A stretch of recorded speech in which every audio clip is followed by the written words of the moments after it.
going on? It's me again, Chocolate Torpedo, and I'm just going to be continuing on with this horror cult exploitation DVD and a few VHS updates. I'll go ahead and start this off with the VHS that I picked up from Half Price Books last weekend. Meant to show these first, but last time, but here we go. Night of the Living Dead. You don't think you can have too many of these, too many versions of this movie, and I figured I'd just pick it up because it was like $1, Half Price Books. It's in one of these hard shell cases. So that's that. And then next up is Deep in the Heart. I guess it's like a rape revenge type joint. Saw this on KNJHorror.com's video, so I figure why not for $1. Again, Half Price Books. And that woman looks awfully familiar. I swear she played in The Sopranos. I think she was the Fed that was trying to get Adriana to flip. I think that's her. But yeah, that's Deep in the Heart, and that's an interesting looking cover. Don't know how the movie is. Anyway, moving along. This next one has been on my list for a while, and I actually found it on VHS a few months ago, so it figures I find the DVD now. I have funny kind of luck like that, but it's Fright Night 2 on DVD. I don't know if this is still rare, but either way, I'm just glad to have it finally on DVD. I almost broke down and paid $40 for this on Amazon, but instead I found it at Half Price Books for 10 times less. So, needless to say, I was happy to see this and shocked. But Fright Night 2, fucking finally. Took for goddamn ever to find this bitch on DVD. But glad to have it. Hope it actually plays. That would kind of suck, but that'd be just my luck though, right? Anyway, next up, Grace, about this woman who has a miscarriage on a stillborn, or so you think. Somehow the baby gets revived. She has it through one of those midwives. So, but anyway, the baby is born dead, and somehow it revives, like I said. But there's something not right about it, and that's being really vague about it. I don't want to give away anything if you're actually gonna watch this. It is, like the quote said, it's more like a Stephen King tale, more suspenseful. It's more about things that you don't see as opposed to gore. But it's still extremely disturbing, in my opinion. Not the greatest thing ever, but it's worth a look. And it's a pretty cool cover. Really disturbing cover, considering the subject matter of the movie. Next up is Freddy vs. Jason on Blu-ray. I had watched this for the first time a few months ago. Never saw it in theaters. Never saw it until then. But I really enjoyed this. This is actually a guilty pleasure of mine. Now, the transfer is good on this Blu-ray. And the main thing that I liked about this movie were the kills. The kills were actually pretty brutal.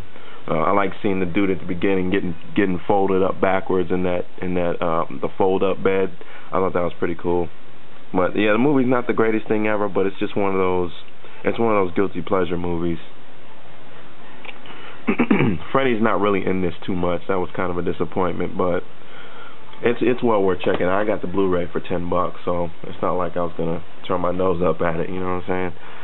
But next up, Fight for Your Life. And I kept hearing this was really shocking, really offensive, and it wasn't all that bad. I mean, it was bad. Don't get me wrong, it's bad. It's about this black family that gets held hostage by these three escaped convicts. One's a white guy, one's a Korean guy, I think, and one's I think, Hispanic guy. It's like they threw a bunch of different stereotypes in there for good measure. But, yeah, there's a lot of racial slurs in it, but I mean, I was expecting that because I heard so much about it beforehand, so that didn't really shock me. What was kind of surprising was the ending. how the family handles it, how the dad handles the situation. Pretty cool ending. Unrealistic, if you ask me, but pretty cool nonetheless. Fight for your life. I recommend this if you can find it. Definitely worth checking out. Luther the Geek. It's about this guy that bites off. He witnesses someone biting off chicken head, or a geek at a circus, doing his little antics, and he goes insane from it. He gets released from the insane asylum and goes around just killing people randomly. His first victim's at a supermarket. This lady, he just bites into her neck, from what I can remember. And his whole dialogue consists of him clucking like a chicken the whole movie. It's a pretty good movie. Really strange. Gory in parts, but not overly gory. And pretty intense just overall. More so than I thought.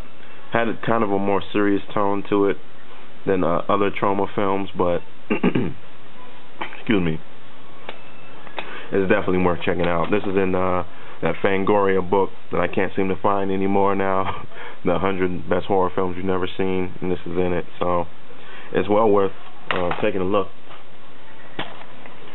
And then we have Nightmare City. Now this was one of the cheesiest things I've ever seen in my life. Everything about this movie is cheesy and corny as fuck. The dialogue, the acting, even the gore. I mean, it's pretty gory in parts, but even the gore is just so cheesy looking. It is a cheese fest, plain and simple. This is something you watch with your friends and just clown on it. It's a disc. Some pretty cool cover art. Nightmare City. Excuse me. Feed. This was an extremely disturbing movie, really sick. About these people that get off on watching women eat themselves into these ridiculous weights. Women trying to get to like 500, 600, 700, 800 pounds. There's more to it than that. There's a killer involved who keeps feeding this one woman. He has, I guess, he's keeping her hostage, but at the same time she kind of wants to be there, kind of, sort of. I don't know. It's really weird, extremely weird movie, extremely disturbing. So stuff that'll probably make you want to throw up. Basically about, like I said, these people that get off on watching people eat themselves to death, basically, or to these ridiculous weights. But yeah, it's extremely disturbing. You can check it out at your own risk, honestly. Girl School Screamers. I watched this, but honestly I don't remember much about it. Remember that beast right there at the beginning. And what I can remember is this group of sorority girls that go to this house to kind of keep it up, because it was sold. It belonged to someone and it got sold, so they're trying to, I guess, rebuild it, something like that. And there's killings that go on. Sorry I'm being so vague. I don't really remember much about it. A lot of these movies are just a blur, because I've watched so many of them. Next up is Don't Torture a Duckling. Can't speak. A film by Lucio Fulci. And this is a very good giallo. It revolves around a lot of kids getting killed in this town. And from what I can remember, the killer is really not who you expect it to be. Really actually kind of shocking when you find out who it is, but at the same time not really. When you find out who it is, it's like, oh, that person's really strange.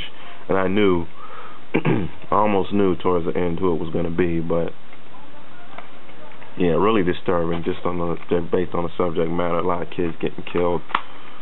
So, I mean, definitely check this out, though. It's one of the best giallos you could find. Last Man on Earth, starring Vincent Price. Great. Can I say, based on that book by Richard Matheson, I Am Legend. This was great. I really liked this. I almost liked it better than the Will Smith I Am Legend. I haven't seen the Omega Man yet. I'm assuming that's probably the worst of the movies based off that book, but this was very good. Highly recommend it. And this is the Dunwich Horror. It's about basically the son of the devil seduces this woman. He's trying to sacrifice her. From what I can remember, in the beginning he's trying real hard to get that Necronomicon so he can do his thing. But I don't know. It was all right. Nothing exciting. But I'm gonna cut it off there and stay tuned for the next part, if you wish.